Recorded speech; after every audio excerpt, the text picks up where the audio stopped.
परमेश्वर के बड़े नाम की महिमा हो। सबको प्रभु यीशु मसीह के मीठे और पवित्र नाम से जय मसीह की अभिनंदन करता हूँ। सुबह एक और अवसर परमेश्वर ने हमारे जीवन में दिया है कि हम प्रभात मनन में कुछ बातें मनन करने के लिए परमेश्वर का अनुग्रह से पिछले दिनों हम उत्पत्ति की किताब 38 अध्याय से कुछ बातें मनन करके आ रहा है। 38 अध्याय में यहूदा का परिवार और तामार उसका बहू उसके बारे में कुछ बातें लिखा हुआ है। उसका 10 पद तक हमने देखा है। आज हम 11 पद की ओर जाए। 11 पद में हम देख सकते हैं कि तामार के साथ यहूदी एक गड़बड़ निर्णय ले रहा है।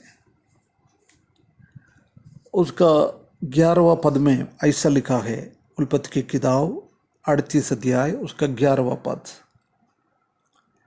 तब यहूदा ने इस डर के मारे कि कहीं ऐसा ना हो कि अपने भाइयों के समान शेला भी मारे।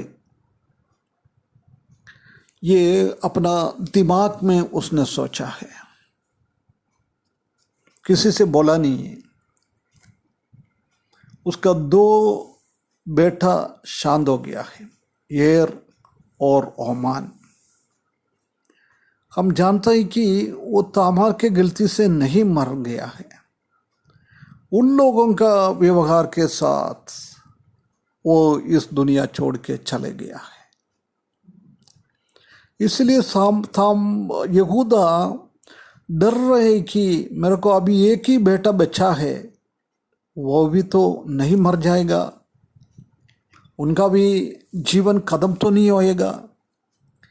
इसलिए ये सोचा है कि कैसे भी तामार को बाईपास करके अपना घर से बाहर निकालना।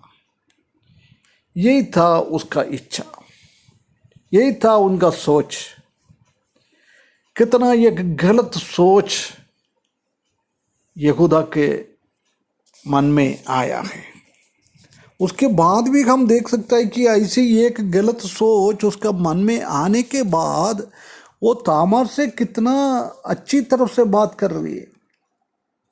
अपनी बहू तामार से कहा, जब तक मेरा पुत्र शेला सियाना ना हो जाए तब तक अपने पिता के घर में विधवा ही बैठ रह। बोल रहा है अभी मेरा बेटा छोटा है, वो थोड़ा बड़ा होने दो। जब तक तुम क्या करना है, विधवा के रूप में अपने घर पे जाके रहना, अपना पिता के घर पे जाकर रहना। विधवा के जैसी रहना उसका मतलब ये है कि तुम उधर जाकर दूसरा शादी नहीं करना है। मैं मेरा बेटा शेला को तुमको दे दूंगा। यही है उनका बोलने का तरीका। परंतु पहले हमने देखा है उसी का मन में और कुछ था। शेला भी नहीं मरे, इसलिए तामार को कैसे भी अवॉइड करे। यही था रियली उसका पिक्चर। परंतु इधर तामार से बात कर रहा है, वो एक दूसरा नजरिया से बात कर रहा है। परमेश्वर यही नहीं चाहता है।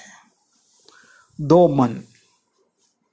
परमेश्वर यही चाहता है कि हमेशा हमारा हृदय एक जैसी रहे। हमारा हृदय के अंदर की बातें मुंह में दिखा दे, मुंह की बात अंदर भी दिखा दे, दोनों मैच होना चाहिए।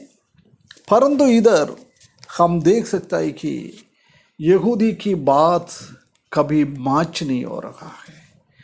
दिल में, हृदय में और कुछ विचार और कुछ सोच, बाहर और कुछ दिखावट।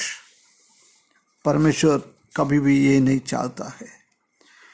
याद रखे, हम परमेश्वर हमारा हृदय को जांचने वाला है। हमारे हृदय को, विचारों को, सोच सब कुछ जानने वाला परमेश्वर है। उसने एक वायदा ऐसी दिया है, तामार को बेवकूफ बना दे। एक ईमानदारी का वायदा नहीं था, तुम उधर जाके रहो, मेरा बेटा बड़ा हो जाएगा जब तक। ये उसके एक दिखावट था, कैसे भी तामार को बाहर करने के लिए। प्रिय भाइयों बहनों, हमारे जीवन में भी कितना बार ऐसी हम भी करता है। हमारा भाई लोगों को, हमारा घर वाले को हम मन में कुछ रखते हुए उनके साथ दूसरा एक तरीका से हम बात करता है।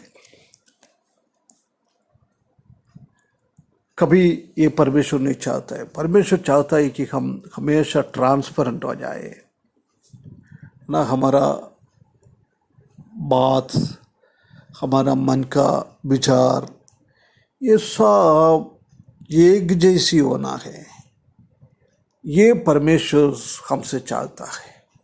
इसी के विरुद्ध में हो तो परमेश्वर का दंड हमारे ऊपर आ जाएगा। ये यहूदी कितना नीचा गिरा हुआ एक स्वभाव किए। कल दिनों में हमने देखा उसका, मगर आज भी वो उनका बहू के साथ कैसे वो व्यवहार कर रहा है। आने के पदों में भी हम देख सकता है कि कैसे वो उनका जीवन व्यवहार कितना कितना गंदा तरीका से है। परंतु इधर हम देख सकता है कि जब वो तामार से उसने बोला है, जब वो लिखा है, इसलिए तामार अपने पिता के घर में जाकर रहने लगी। उसका ससुर ने उनसे कहा है, इसलिए उसने गया है। कितना ये कहा है, आज्ञाकारिता करने वाली एक लड़की है। उसको चाहिए तो उसको झगड़ सकता था, लड़ सकता था। नहीं, मैं कैसे जाऊं, मेरा घर यही है, अभी शैला मेरा का बच्चा देना है, हेर का परिवार को आगे बढ़ाना है, इसलिए मैं नहीं जाऊं।